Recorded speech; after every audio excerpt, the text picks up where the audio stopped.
Next on the show, we have a VIP. And I'll explain what it means. You've seen her. We're joined on the program by Asige, who's a member representing special interest groups in Kenya.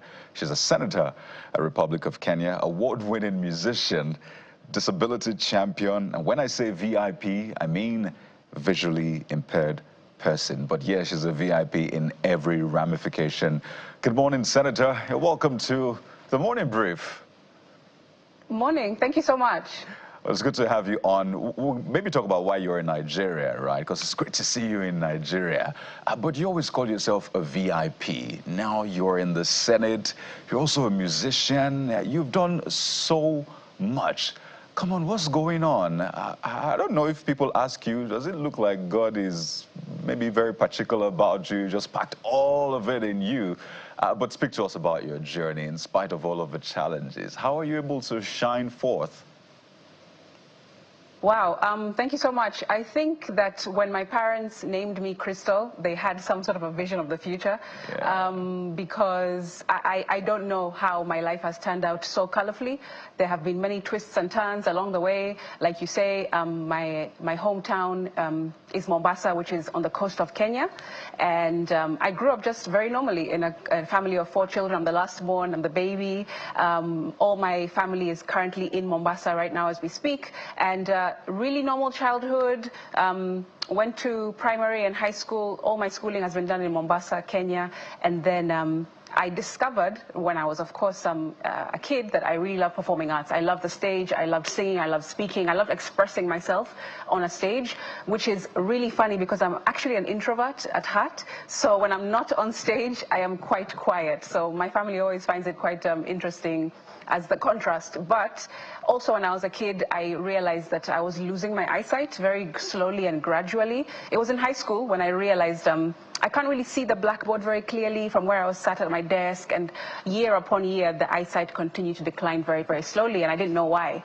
So it was only when I went to the UK for university, was when I went for a quick checkup, as usual, which I always used to do, and they told me that you have a disease called glaucoma. After many tests, after much up and down across the country in the UK, I was given the diagnosis of glaucoma, which they told me has no cure.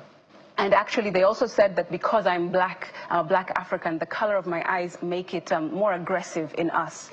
So they gave me a prediction that by the time I'm in my early 20s, I'll probably have lost close to all my eyesight, and I'll have to start, you know, living a new life as a VIP, a visually impaired person. Actually, that's a term that I coined myself, because I wanted to empower myself. Once I finished university and I came back home to Kenya, it was a very different life. You know, out there you can live with a disability and it's more conducive of an environment. But in Kenya, at home, or here in Africa, I'm sure you know that people with disabilities really, really struggle with all sorts of issues and stereotyping and discrimination. So when I went back home, I was like, do I just want to go home and, you know, with my sob story and people feeling bad for me that my life has now turned out this way? So I decided to call myself a VIP and empower myself. And now VIP also slots very well into a visually impaired parliamentarian. So it seems like everything works out for good. I want to imagine the level of support or otherwise you're getting in Parliament. Tell us about that experience in itself, because we're just excited about your story. Your story is very deep and very interesting, and a lot of people who are within this space would like to hear, especially the fact that you mentioned you had to look for a way to psychologically empower yourself, and now you're here. They say the rest is history. So talk to us about the support system within the legislature. Yeah, I think the most important foundation of support is family and friends and the community around me, for sure. Even when I lost my eyesight, because like I told you, I wasn't born blind, right? So I've lived on both sides of this coin. I have seen and now I don't see.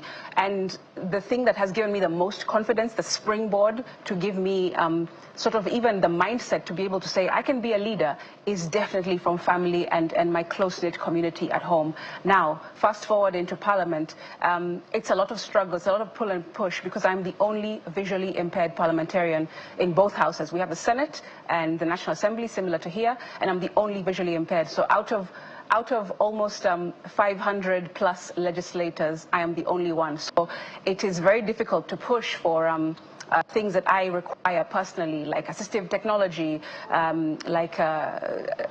bills and motions and statements and so on and so forth, to be given to me in a format that is conducive for myself. Screen readers and laptops and iPad, all those things, I have to sort of fight for them on my own. However, the more I talk, because I am somebody who is very outspoken and I'm not shy to say what I need when I need it, I think I am being listened to much more than I was at the beginning of my term. Because this is my first term. I'm my first time legislator, and came into Parliament in 2022. So it has been, though it feels for me like it's been long and a very big push, when I look at it from a bird's eye view, I have been able to at least gain a lot of support from Parliament, especially the Speaker, the Clerk's office, all of the Secretariat, even my colleague senators at the beginning. They used to be a little bit scared. How do we handle Senator Crystal Asige? What do we say to her? How do we speak to her? Even small things like language. It's something that people feel a bit awkward about interacting with me, or a person with disability in general. But once I showed them, like, hey, my disability is not the most interesting thing about me. I'm actually a leader, I'm a musician, I am a creative at heart. I have so much in my story that is more interesting than my visual impairment. And once that barrier was broken, the attitudinal barrier, we call it, that's when people, at least now, are more comfortable and confident. They feel like, Senator Asige is just one of us. It's just that she can't see as well as we can. But otherwise, she's articulate, she's vocal.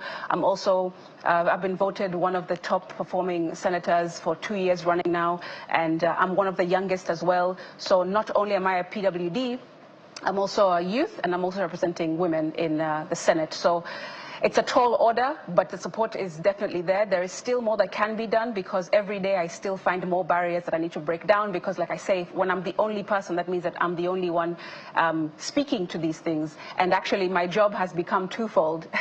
It's become legislation, which is for my community and my constituents, but it's also become almost like training for Parliament. I teach them and I tell them and I talk through, hey, this is how to make this place more accessible. Because after me, whenever my term ends, whenever God says, Crystal, your time is over in Parliament, I want other PWDs to be able to come to in an environment where at least I've done my best to, give them a softer landing, and they can be able to welcome more persons with disabilities in Parliament and in other positions of leadership. Because I think that my assignment from God is quite tall, in that it's not just about you, Crystal. It's about every single person that you're carrying on your shoulder. And it's about every single person that you are representing. When you speak, you're speaking for 8 million other PWDs in Kenya, and 100 million on the continent. And Senator Asige, your story is inspiring, and it seems as if there aren't enough platforms to tell it. Just listening to your speeches and some of your quotes, I'd like to take two of them. If all you see is all you see, then you don't see at all. You don't see all there is to be seen. And you've also been quoted as saying that this mountain was given to me so that others can see that it can be moved. And that's just amazing and inspiring, particularly for other VIPs like you. But I'd like you to speak to us about some of your strides in helping people with disability in Kenya.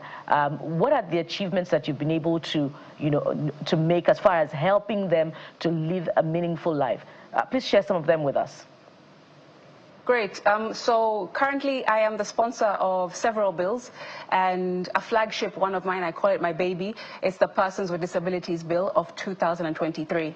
So currently our constitution was put in place in 2010 in Kenya, and the current PWD bill is from 2003. So it's before the constitution was ratified in Kenya. So it's over 20 years old, which means that there are provisions in there that are not, up to standard with progressions in disability mainstreaming as we are today. So what I did, as soon as I came into Parliament in 2022, I began to draft my own updated version of the PWD bill, and to repeal the current one. So what is salient about my bill? Well, there are many things that I'm putting into place that have not been there before. For example, persons with disabilities now, through this bill, which is close to ascension, by the way, will be able to enjoy more freedoms. They will be able to enjoy more of their rights, to be recognized as fully fledged human beings, basically, within the country. Even provisions such as support in healthcare, support with financing, employment, in starting small businesses of persons with disabilities. I also have provisions for caregivers and parents of people with disabilities, because you know what?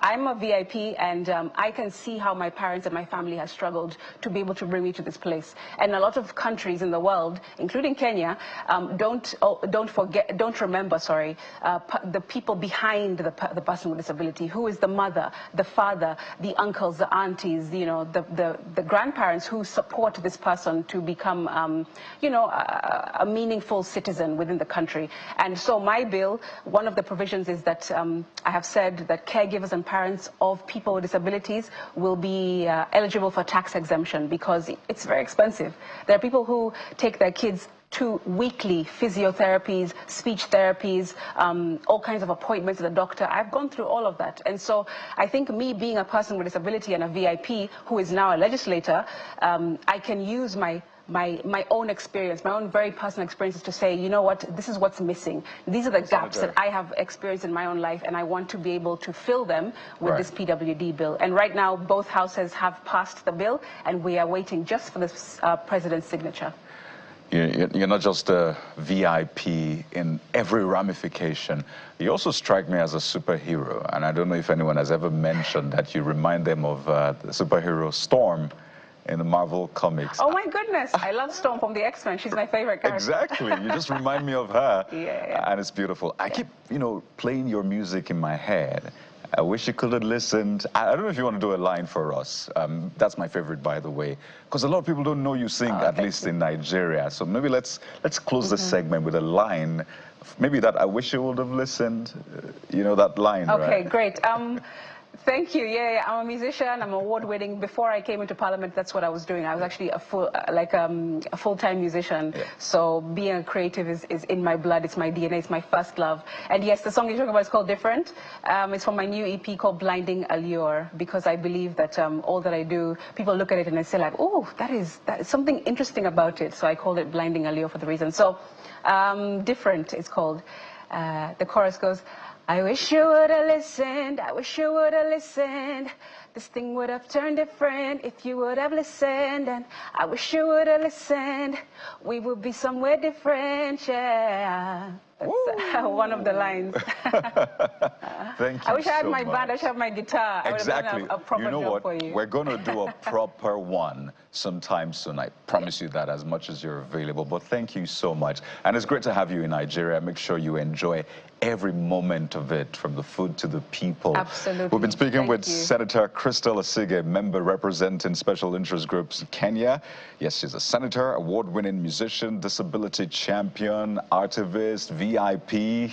Thank you for your time, and we wish you the very best. Thank you.